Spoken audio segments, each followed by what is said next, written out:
हम सुधा झा प्रणाम करै छी सब मिथिलावासी के। आइ एकटा हम भगवती गीत लऽ कऽ एलहुँ हैं। आशा करै छी अहाँ सबके नीक लागत। धन्यवाद।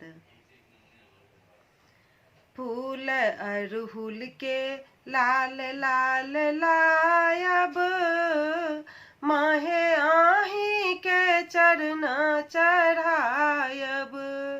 फूल अड़हुल के लाल लाल लायब, माहे आही के चरण चढ़ायब।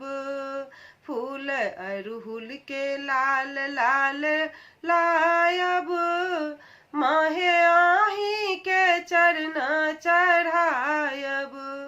लाल टिकुली मांगब, लाल सिंदूर मांगब। लाल टिकुली मांगब, लाल सिंदूर मांगब।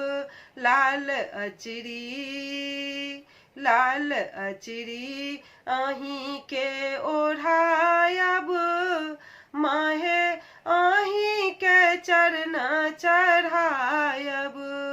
लाल अचरी आही के ओढ़ायब, माहे आही के चरण चढ़ायब।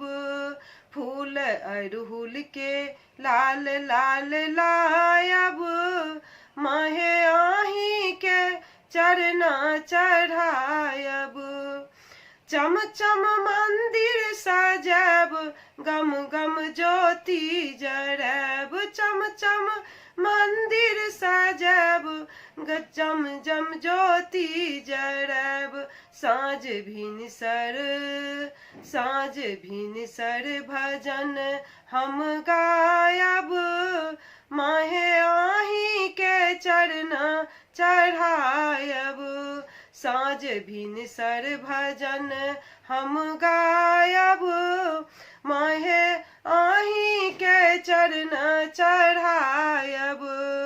फूल अड़हुल के लाल लाल लायब, माहे आही के चरण चढ़ायब।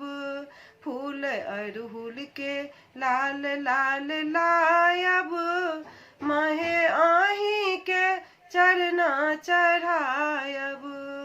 धन्यवाद।